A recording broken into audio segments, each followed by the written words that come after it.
अपने घर में रानो चिड़िया अपनी दो बेटियों के साथ रहती थी। एक का नाम गुड़िया और दूसरी का नाम मीना था। गुड़िया बहुत समझदार और सियानी थी, जबकि मीना अक्लमंद तो थी, मगर वो दूसरों की बातों में बहुत जल्द आ जाती थी। मम्मा, मेरी सारी सहेलियां शहर वाले जंगल घूमने जाती हैं। मम्मा, हम कब जाएंगे शहर वाले जंगल? बेटी, शहर वाले जंगल में हमारा कौन है जो हम वहाँ जाएंगे? शहर के खर्चे कौन उठाएगा? वहाँ तो एक वक्त की रोटी खाना भी मुश्किल है हम गरीबों के लिए। मीना बहन, क्या रखा है शहर में? जिंदगी की खुशियाँ अपनों के साथ होती हैं। जहाँ मैं हूँ, आप हो, मम्मा है, हमें किसी चीज़ की ज़रूरत नहीं है। चिड़िया के पड़ोस में कौवों का एक परिवार आकर पड़ाव करता है। उन्होंने अपने लिए एक कपड़े का खेमा बनाया था। कालू, न जाने इस जंगल के पक्षी कैसे होंगे, न जाने कुछ खाने को देंगे भी या नहीं। जाओ, तुम इस पास वाले घर में जाओ और मैं बस्ती घूम कर आता हूँ।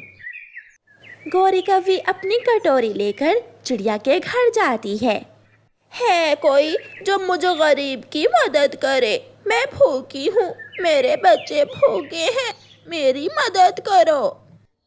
मम्मा, बाहर कोई मांगने वाली आई है, मैं देखती हूँ। मम्मा चिड़िया दरवाज़ा खोलती है। वो खेमा आपने लगाया है क्या? हाँ चिड़िया, हम गरीब उसी खेमे में कुछ दिन रहेंगे और फिर शहर वाले जंगल चले जाएंगे। भूख लगी हुई थी, इसलिए आपके दरवाजे पर दस्तक दी। कोई बात नहीं कवि, आप जितने दिन यहाँ हैं एक वक्त का खाना आप मुझसे ले जाया करना। चिड़िया अपने घर से खाना लाकर उस कवि को देती है और कवि खाना लेकर चली जाती है। मम्मा, वो कवि क्या कह रही थी कि वो शहर वाले जंगल जाएगी? जाओ, चली जाओ उनके साथ। पागल, उन भिखारियों का तो काम ही यही होता है, कभी यहाँ तो कभी वहाँ। शाम को जब गुड़िया और मीना नदी से पानी पीने जाती हैं, तो मीना गुड़िया से कहती है, गुड़िया तुम घर जाओ और मैं उन नए पड़ोसियों से मिलकर आती हूँ। मम्मा से पूछ कर आना। तुम जाओ, मैं अभी थोड़ी देर बाद आती हूँ। मीना गौरी कौवी के पास चली जाती है। ये कपड़े का खेमा तो कमाल का है। क्या आपको इस खेमे में धूप या ठंड नहीं लगती? आदत हो गई है अब तो जंगल जंगल घूमने की और खेमों में रहने की। आप शहर वाले जंगल भी जाती हैं क्या?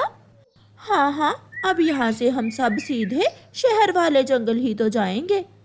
मुझे भी शहर देखने का बहुत शौक है, मगर मेरी मम्मा मुझे कभी शहर नहीं लेकर गई। छोटी चिड़िया, शहर बहुत सुंदर होता है। बड़ी बड़ी इमारतें, बड़े बड़े घर, गाड़ियाँ और दुकानें। मेरा भी दिल करता है मैं भी शहर देखूं। गुड़िया वहाँ आ जाती है। मीना, मम्मा बुला रही हैं। मम्मा तो हर समय मेरे पीछे ही पड़ी रहती हैं। गुड़िया मीना को ले जाती है। कालू, जो हम ढूंढ रहे हैं वो तो हमारे पास ही है। क्या हमें यहाँ से कोई छोटा पक्षी मिल जाएगा? वो है ना चिड़िया, जिसके घर से मैं सुबह का नाश्ता लाती हूँ। उसकी एक बेटी है, उसे शहर देखने का बहुत शौक है, और मैंने ये भी देखा है कि वो अपनी मम्मा से भी चढ़ती है। वो जरूर हमारी बातों में आ जाएगी। तुम अपना जाल बिछाओ और हम कल ही उसे साथ लेकर यहाँ से चले जाएंगे। दूसरे दिन गौरी कौवी चिड़िया के दरवाजे पर जाकर आवाज लगाती है, कोई मुझे गरीब की मदद करे, मुझे खाना दे। मैं जाती हूँ, मम्मा लाइए, मुझे दे खाना, मैं दे आती हूँ। मीना खाना लेकर बाहर जाती है। शहर में पिज़्ज़े और बर्गर की दुकानें भी हैं और बड़े बड़े आसमान जितने बड़े झूले भी। हम यहाँ से कल जा रहे हैं, दोपहर को आ जाना, बाकी की बात मैं फिर बताऊंगी। मीना, खाना दे दिया है तो अंदर आ जाओ। प्यारे दोस्तों, रानो चिड़िया की ऐसी कहानियाँ सुनने के लिए YouTube सर्च बार में रानो चिड़िया की कहानी लिखें या फिर ये बटन दबाकर बोलकर कहें रानो चिड़िया की कहानी। मीना अंदर चली जाती है। वो कवि क्या बातें कर रही थी तुमसे? कुछ नहीं, वो पूछ रही थी कि खाना कौन बनाता है। ऐसे अजनबी पक्षियों की मदद करके उनसे दूर ही रहते हैं, ज़्यादा संबंध बनाने की ज़रूरत नहीं है उनसे। दोपहर को जब गुड़िया नदी से पानी पीने जाती है तो मीना उसके साथ नहीं जाती। आप जाइए गुड़िया बहन, मैं थोड़ी देर बाद जाऊंगी। गुड़िया नदी पर चली जाती है। थोड़ी देर बाद मीना भी अपने घर से निकलती है और सीधी कव्वी के पास चली जाती है। आंटी, मुझे भी शहर देखना है, बड़े झूले में बैठना है। तुम्हारे चाचा आते हैं तो हम यहाँ से जा रहे हैं। तुम जंगल के बाहर बेरी के पेड़ पर बैठकर हमारा इंतजार करो, हम थोड़ी देर बाद वहाँ आ रहे हैं।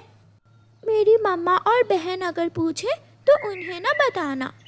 फिर मीना चली जाती है और जंगल के बाहर बेरी के पेड़ पर जाकर बैठ जाती है। जल्दी जल्दी सामान उठाओ और खेमा बंद करो। कालू जी, वो हमारा इंतजार कर रही है। कवि और कौवा जब जाने लगते हैं तो वहाँ चिड़िया आ जाती है। आप इतनी जल्दी ही जा रहे हैं? हमें शहर वाले जंगल जाना है, वहाँ खाने पीने की चीज़ें आसानी से मिल जाती हैं। कौवा और कवि अपना सामान लेकर उड़ते हैं। गुड़िया भागी भागी अपनी माँ के पास आती है। मम्मा मम्मा, मीना जंगल के बाहर जा रही थी और आज सुबह से वो मेरे साथ कहीं भी नहीं जा रही। जंगल के बाहर? जल्दी चलो गुड़िया बेटी, मेरे साथ चलो। मम्मा चिड़िया अपनी बेटी को लेकर कौवों के पीछे पीछे जाती है। बहुत अच्छा किया जो तुम पहले ही यहाँ आ गई, वरना तुम्हारी माँ तुम्हें देख लेती। लो छोटी चिड़िया, ये बैग पकड़ो और तैयार हो जाओ शहर की नई दुनिया देखने के लिए। वहाँ आपका घर है ना? इतना बड़ा घर है हमारा, हम वहाँ के अमीर पक्षी हैं। गुड़िया कवि से बैग पकड़ लेती है और उनके साथ जाने लगती है। सामने से मम्मा चिड़िया और गुड़िया आ जाती है। रुको रुको बुरे कव्वो, रुक जाओ, मेरी बेटी को कहाँ लेकर जा रहे हो? कहीं नहीं, ये तो बस हमें जंगल के बाहर तक छोड़ने आई थी। मीना बहन, माँ को बताए बिना आप यहाँ क्या कर रही हैं? मैं इनके साथ शहर वाले जंगल जा रही थी। तुम मेरे पड़ोस में आए हुए थे, तुम्हें अच्छा खाना दिया, पानी दिया, और तुम कौवों ने मेरी ही बेटी को किडनैप करने की कोशिश की। ना ना चिड़िया, ये अपनी मर्जी से हमारे साथ जा रही थी। शर्म करो बेशर्म कौवो, भाग जाओ वरना मैं अभी पुलिस को बुला लूंगी। पुलिस का सुनकर कौवे डर जाते हैं। ना ना चिड़िया, पुलिस को ना बुलाना, हमें माफ कर दो, हम अभी यहाँ से चले जाते हैं। कौवे अपना सामान उठाकर वहाँ से चले जाते हैं। अब जाकर मीना की अकल ने भी काम किया था कि वो कौवे क्यों डर कर भाग गए हैं। मीना, चलो बेटी घर चलें। मम्मा चिड़िया मीना को घर ले जाती है। अगर वो इतने ही सच्चे थे तो पुलिस का नाम सुनकर देखा वो कैसे डर गए थे। वो तुम्हें किडनैप करके ले जा रहे थे। मम्मा मुझे माफ़ कर दें, मैं समझी वो कवि सच में मुझे शहर दिखाने ले जा रही है। बेटी, अगर कोई भी काम अपनी मम्मा से छुप कर करोगी तो उसमें आपका नुकसान ही होगा। ऐसे पक्षियों से हमेशा दूर ही रहते हैं और कोई भी बात अपनी मम्मा से नहीं छुपाते।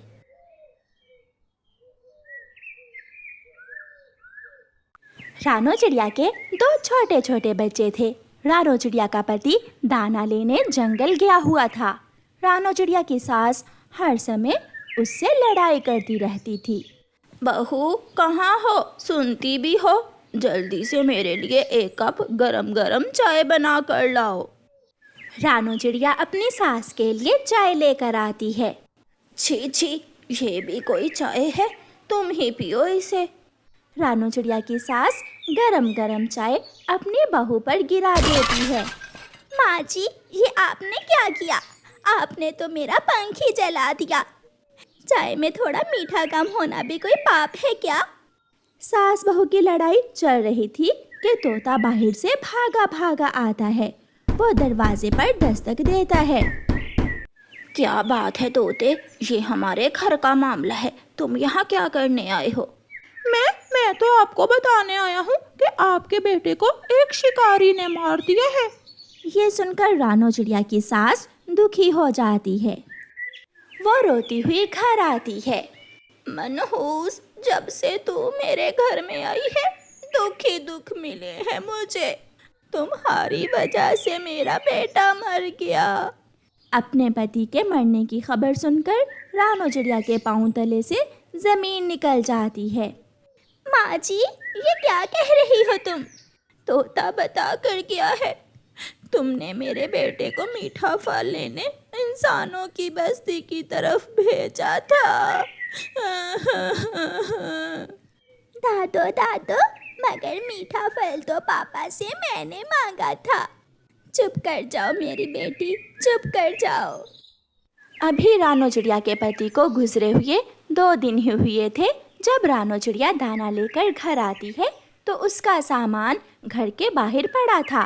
बच्चे सामान के पास बैठे हुए थे। मम्मा मम्मा, दादो ने सामान घर से बाहर फेंक दिया है और हमें भी घर से निकाल दिया है। सासू माँ ने ऐसा क्यों किया? मैं पूछती हूँ सासू माँ से। सासू माँ, दरवाज़ा खोलें, मैं दाना लेकर आ गई हूँ। खिड़की से उसकी सास बोलती है। आज से इस घर के दरवाजे तुम्हारे लिए बंद हैं, जहाँ जी करता है जाओ। अब मुझसे तुम्हारा और तुम्हारे इन बच्चों का पेट नहीं भर होगा। कृपया करें माँ जी, मैं इन छोटे छोटे बच्चों को लेकर कहाँ जाऊँगी? मैं दाना कमा कर ले आऊँगी, आपका भी और अपने बच्चों का भी। मेरा बेटा ही ना रहा तो मेरा तुमसे क्या रिश्ता? जाओ जाओ, भाग जाओ यहाँ से। तुम्हारा सामान मैंने घर से बाहर रख दिया है। रानो चिड़िया अपनी सास की बहुत विनती करती है मगर सास दरवाज़ा नहीं खोलती। प्यारे दोस्तों, रानो चिड़िया की ऐसी कहानियाँ सुनने के लिए YouTube सर्च बार में रानो चिड़िया की कहानी लिखें या फिर ये बटन दबाकर बोलकर कहें रानो चिड़िया की कहानी। फिर थक हार कर मम्मा चिड़िया अपने बच्चों को साथ लेती है और अपना सामान उठाकर वहाँ से चली जाती है। बच्चों को पानी पिलाने के लिए मम्मा चिड़िया नदी किनारे रुकती है। मम्मा, अब हम कहाँ जाएंगे? हमारा तो कोई घर नहीं है। मम्मा, क्या हम बिना घर के पेड़ों पर ही रहेंगे? मैं अपने बच्चों के लिए नया घर बनाऊंगी जहाँ मेरे बच्चे सुरक्षित और खुश रहेंगे। वो फिर से उड़ते हैं। जंगल की दूसरी ओर झरने के पास मम्मा चिड़िया को एक अंगूर की बेल नजर आती है। मम्मा चिड़िया उस अंगूर की बेल पर अपना घोंसला बनाने का फैसला करती है। बच्चों, मैं घोंसला बनाने के लिए तिनके जमा करती हूँ, तब तक आप इस बेल से अंगूर तोड़कर खा लो। मम्मा चिड़िया तिनके लेने चली जाती है। बच्चों, क्या तुम मुझसे दोस्ती करोगे? मेरा कोई दोस्त नहीं है। क्या आप बात कर सकती हो? क्या आप चमत्कारी अंगूरों की बेल हो? हाँ, मैं एक चमत्कारी अंगूरों की बेल हूँ। हम आपसे दोस्ती करेंगे ज़रूर, पहले हमें एक सुंदर सा घर बना कर दो। अंगूर की वो बेल पलक झपकते ही अपनी एक शाख पर एक छोटा सा सुंदर सा घर बना देती है। बच्चे पेट भरकर अंगूर खाते हैं और घर के अंदर जाकर सो जाते हैं। जब शाम को मम्मा चिड़िया तिनके लेकर आती है तो उस बेल पर एक घर देखकर हैरान हो जाती है। ये घर किसका है? पहले तो यहाँ घर नहीं था। कोई है? कौन है इस घर में? अंदर से गुड़िया दरवाज़ा खोलती है। मम्मा, हैरान हो गई ना? ये घर हमारा है। ये हमें हमारी नई दोस्त अंगूरों की इस बेल ने बना कर दिया है। ये बेल कैसे घर बना सकती है? मैं आपको हर मौसम में अंगूर खिला सकती हूँ, घर बना कर दे सकती हूँ, क्योंकि मैं एक चमत्कारी बेल हूँ। ये बच्चे मेरे दोस्त हैं और मैं अपने दोस्तों के लिए कुछ भी कर सकती हूँ। मम्मा चिड़िया खुशी खुशी घर के अंदर चली जाती है। फिर ऐसे ही कुछ दिन गुजर जाते हैं और फिर एक दिन कौवे और कौवा उड़ते उड़ते उस दिशा में आ जाते हैं। कालू जी, मैं तो अंगूर खाऊंगी। अरे अरे, ये घर तो बहुत सुंदर है। ये घर किसका है? ये घर हमारा है। मैं, मेरी बहन गुड़िया और मेरी मम्मा रहते हैं इस घर में। गौरी, अगर ये घर हमारे पास हो तो मजा ही आ जाए। तो चल, हम निकाल देते हैं इन चिड़िया के बच्चों को इस घर से। बच्चों, यहाँ आओ, मेरे पास आओ।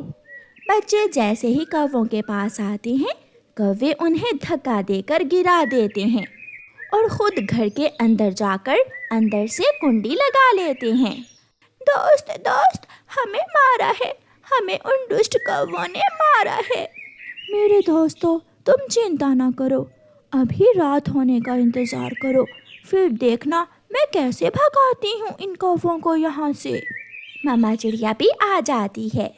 बच्चों, आप यहाँ क्यों बैठे हुए हो?